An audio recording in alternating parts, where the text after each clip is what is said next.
Assalamualaikum warahmatullahi wabarakatuh. Perkenalkan kami dari kelompok 9. Dalam video ini kita akan mempresentasikan proyek UAS kami yang diambil dari jurnal A Python-based Support Vector Regression Model for Prediction of COVID-19 Cases in India.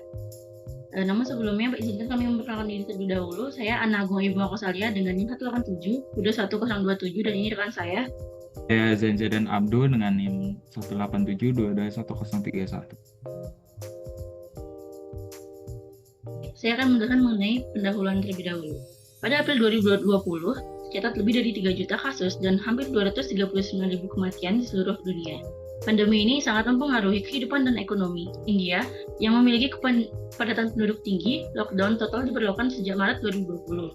Dan penelitian ini menggunakan model Support Vector Regression atau SVR berbasis Python untuk memprediksi penyebaran COVID-19 di India. Hal ini membantu kebijakan pemerintah dalam membuat keputusan dengan memproyeksikan kasus konfirmasi, kematian, dan pemulihan. Next. Di sini juga terdapat tujuan. Penelitian ini bertujuan untuk mengembangkan model prediksi menggunakan Support Vector Regression atau SVR berbasis Python untuk memperkirakan jumlah kematian, kasus sembuh, jumlah kasus terkonfirmasi kumulatif, dan jumlah kasus harian COVID-19 di India dari 1 Maret 2020 hingga 30 Juni 2020 dengan tingkat akurasi yang tinggi. Ini juga terdapat manfaat. Penelitian ini diharapkan dapat membantu kebijakan pandemi yang lebih efektif, mitigasi risiko penyebaran COVID-19 dengan data prediktif, dan memfasilitasi pengelolaan sumber daya kesehatan dan kebijakan lockdown, serta menyediakan metodologi untuk memprediksi pandemi di negara lain. Ini masuk ke dalam bab dasar teori. Di sini yang pertama adalah Support Vector Regression atau SVR. Support Vector Regression atau SVR ini adalah metode prediksi berbasis Support Vector Machine atau SVM yang digunakan untuk regresi. Menurut Drucker, SVR bekerja dengan memetakan data ke dimensi yang lebih tinggi menggunakan kernel seperti RBF yang memungkinkan pemodelan hubungan yang kompleks. SVR ini efektif untuk data non-linear dan memiliki akurasi yang tinggi dalam prediksi. Selanjutnya adalah COVID-19. COVID-19 ini disebabkan oleh virus SARS-CoV-2 yang pertama kali ditemukan di Wuhan, China dan dinyatakan sebagai pandemi global oleh WHO pada 11 Maret 2020. Penyakit ini menyebar melalui droplet penapasan dan dapat menyebabkan gejala mulai dari ringan hingga parah, masuk pneumonia dan kematian. Next. Selanjutnya adalah Novel Coronavirus 2019 Datasets.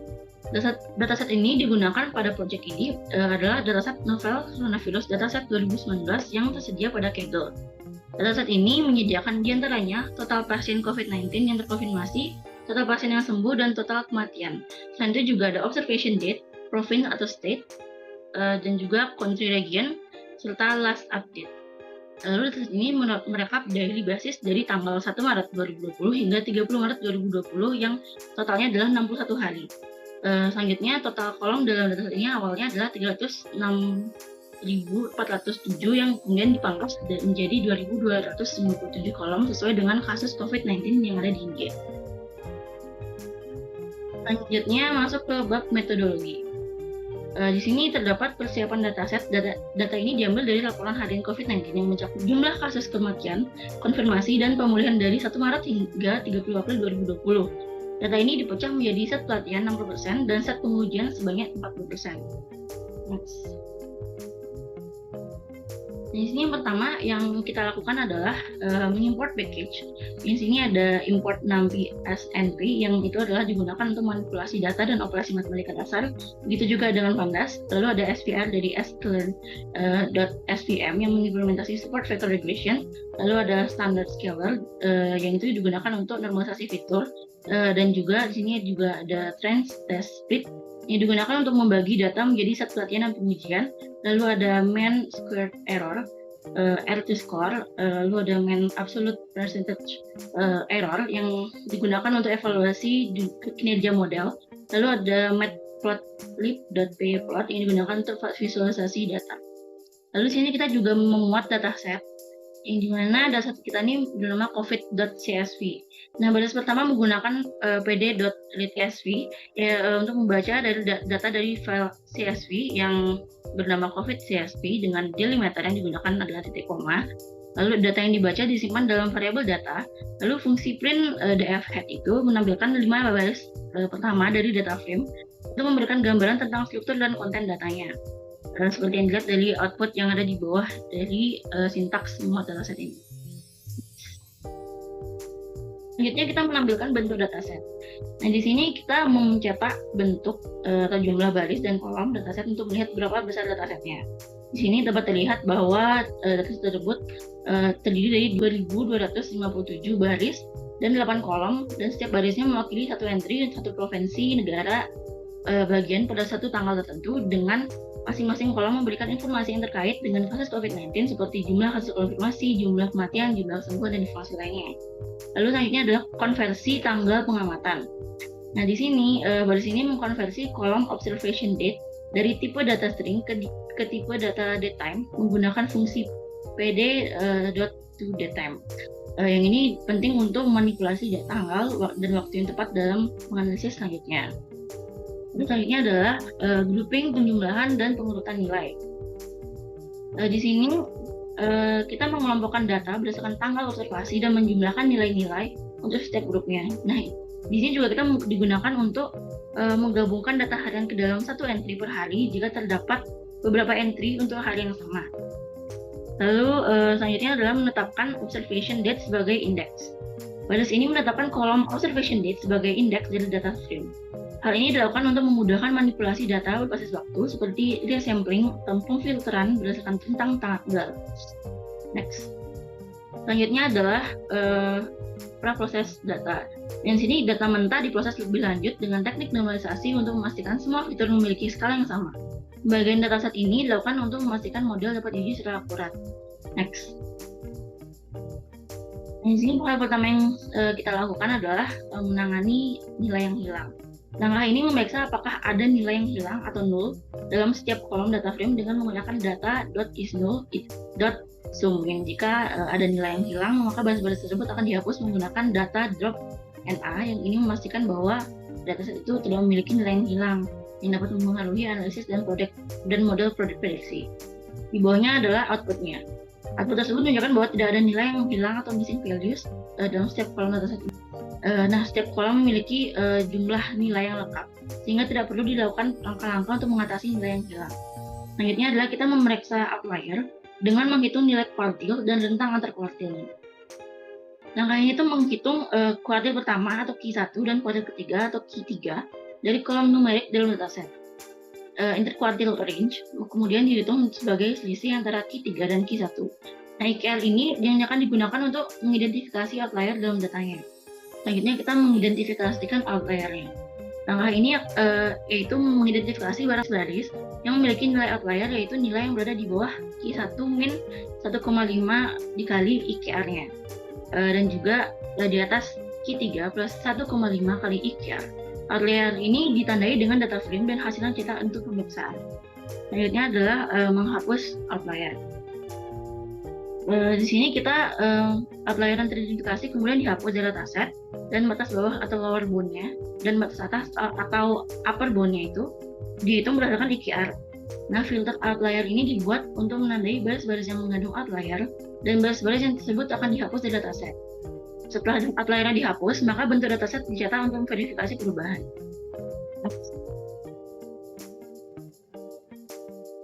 Selanjutnya kita akan menghitung kasus harian terkonfirmasi. Langkah ini menghitung jumlah kasus terkonfirmasi harian dengan mengambil perbedaan antara nilai kumulatif hari ini dan hari sebelumnya dalam kolom confirm. Hasil perbedaan ini disimpan dalam kolom baru yaitu daily confirm. Nilai NaN yang dihasilkan dari perbedaan pertama diisi dengan 0 menggunakan fill Na dalam kurung 0. Nah, ini kita mengonversi tanggal ke nilai numerik. Langkah ini mengonversi tanggal menjadi nilai numerik menunjukkan jumlah hari sejak tanggal awal dalam dataset. Nilai ini disimpan dalam kolom baru day since start yang akan digunakan sebagai fitur independent X dalam model SVR. Selanjutnya kita akan menyiapkan X dan Y untuk model SVR. Langkah ini menyiapkan variabel independent X dan variabel dependent Y untuk model SVR.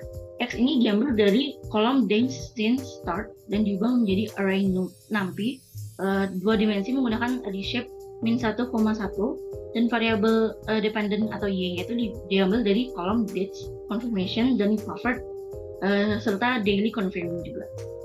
Selanjutnya kita menskalakan fitur dan target. Langkah ini melakukan normalisasi pada fitur X dan target Y menggunakan standar scalar dan dari pustaka sklearn. Fitur ini diubah ke skala standar dengan mean 0 dan deviasi standar 1. Hal ini dilakukan untuk memastikan model SVR bekerja lebih baik dengan data yang terstandarisasi. Selanjutnya adalah membagi data ke dalam set pelatihan dan pengujian. Nah, di sini kita membagi data yang telah diskalakan menjadi set pelatihan dan pengujian menggunakan trend test split dari sklearn. Set pelatihan ini dia mengambil 60% dari data dan set pengujian mengambil 40% dari data. Random state sama dengan 0 digunakan untuk memastikan hasil pembagian yang konsisten dan dapat direproduksi. Serta variabel target dibagi sebagai terpisah untuk dates, confirm, recovered, dan daily confirm. Next.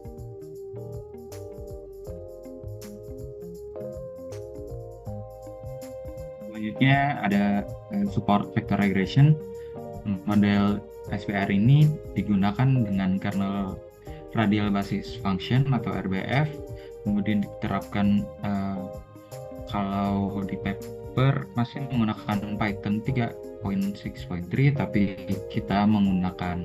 kami menggunakan Python 11 atau 3.11. SVR ini dipilih karena kemampuannya dalam menangani data nonlinear dan memberikan prediksi yang akurat. Yang pertama, membuat model. Ini adalah membuat model bagi masing-masing target dengan menggunakan sintak SVR, kernelnya RBF dengan C-nya sama dengan 100, gamanya 0,1 dan epsilonnya 0,1. Setelah itu mentrain SVR dengan cara menggunakan .fit, menggunakan dataset yang digunakan untuk training tadi yang sudah di split. Kemudian setelah melakukan training pada model, kita lakukan visualisasi untuk melihat kinerja dari model.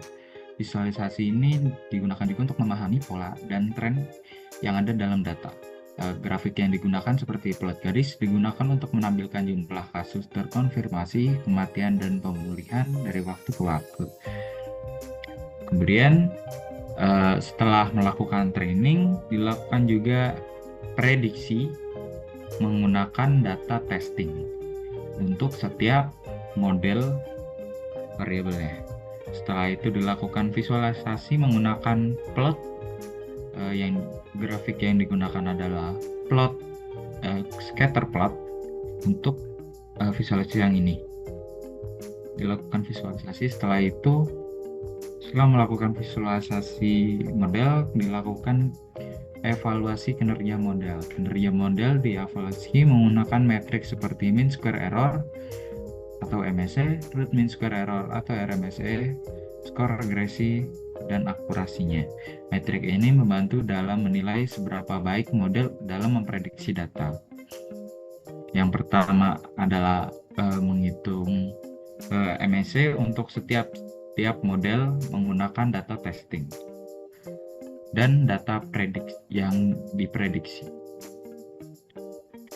Setelah itu ditampilkan hasil evaluasi menggunakan print. Dan yang terakhir kemudian ada prediksi. Karena penelitian ini bertujuan untuk memprediksi 60 hari ke depan, maka dilakukan memprediksi jumlah kasus terkonfirmasi, kematian, dan pemulihan di masa depan, tepatnya 60 hari. Prediksi ini bertujuan membantu pembuat kebijakan dalam mengambil keputusan berdasarkan proyeksi penyebaran COVID-19. Prediksi pertama dilakukan adalah menyiapkan data tanggal untuk prediksi menggunakan pd.datarange. Setelah itu mengonversi tanggal masa depan ke format numerik dengan cara menyiapkan variabel future days, yang dimana future day dikurangi data index atau tanggal awal yang kemudian dibuat array. Next, melakukan prediksi masa depan dengan .predict dengan tadi yang sudah dibuat future days untuk seluruh model dari death, confirm, recover, dan daily confirm. Kemudian setelah melakukan prediksi, dibalikan kembali ke nominal awal melalui inversi skala prediksi dengan cara .inverse transforms. Setelah itu memasukkan ke setiap variabel ke dalam data frame baru, yaitu ada kolom predict death, predict confirm, predict recover, dan predict daily confirm. Kemudian di .flatten untuk menjadikan satu dimensi. Setelah itu setelah dilakukan prediksi, ditampilkan hasil prediksi melalui visualisasi data masa depan menggunakan PLT. Grafiknya adalah plot untuk semua variabelnya. Selanjutnya ke bab uji coba dan pembahasan. Yang pertama adalah perbandingan uji evaluasi. Di perbandingan evaluasi ini ditampilkan ada 3 metode untuk evaluasi, yaitu MSE, RMSE, dan regression score untuk masing-masing model. Yang pertama adalah 60% training dan 40% testing, menghasilkan MSE, RMSE, dan regression score-nya yang dari ketiga model ini baik adalah di 80% training dan 20% training. Dikarenakan dari SME semakin mendekati 0 adalah yang semakin baik, dan kalau untuk regression score semakin mendekati angka 1 adalah angka yang terbaik. Dari ketiga ini, regression score terbaik didapatkan oleh model 80% 20%, dan RSME terbaik didapatkan oleh model 60% dan 40%. Kemudian ini adalah perbandingan hasil data testing. Ini 4. Yang pertama ada model 40% yang dijadikan testing dan dilakukan prediksi, dan selanjutnya ada 30% dan 20%. Hasil data disajikan dengan visualisasi scatter plot. Kemudian ini untuk yang hijau adalah prediction oleh model kami, dan yang warna pink ini adalah data asli. Selanjutnya adalah hasil prediksi 60 hari. Di hasil prediksi 60 hari ke depan ini dilakukan untuk mengetahui tren dari kasus terkonfirmasi, kematian, dan recovery dari harian dan kasus harian dari tanggal 30 April 2021 hingga 31 Juni 2021. Kemudian dari ketiga visualisasi ini menunjukkan bahwa memiliki kinerja baik dalam menyesuaikan kasus kematian, pasien terkonfirmasi, dan pasien yang pulih. Namun model ini kurang cocok untuk memprediksi kasus harian dikarenakan dari data kasus yang terkonfirmasi. Dari hasil ini kasus pasien yang terkonfirmasi COVID di akhir bulan Juni 220 dan pasien yang sekitar baik. Terakhir ada kesimpulan dari percobaan kami adalah 3 model dengan pembagian data training testing yang berbeda menunjukkan bahwa semua model memiliki kinerja yang baik dalam memprediksi kasus COVID-19. Model support vector regression atau SVR dengan kernel RBF dan parameter tertentu menunjukkan hasil yang konsisten dengan nilai mean square error MSE, RMSE, dan regression score yang mendekati ideal pada berbagai pembagian data.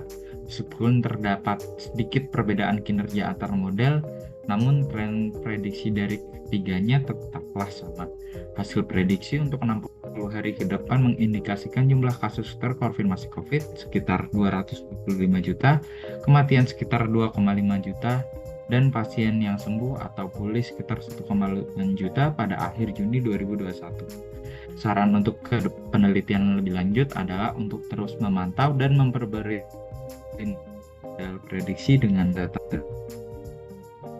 bahkan lebih banyak variabel untuk meningkatkan akurasi dan relevansi prediksi. Mungkin sekian dari kelompok kami. Berikut adalah referensinya. Terima kasih. Wassalamualaikum warahmatullahi wabarakatuh.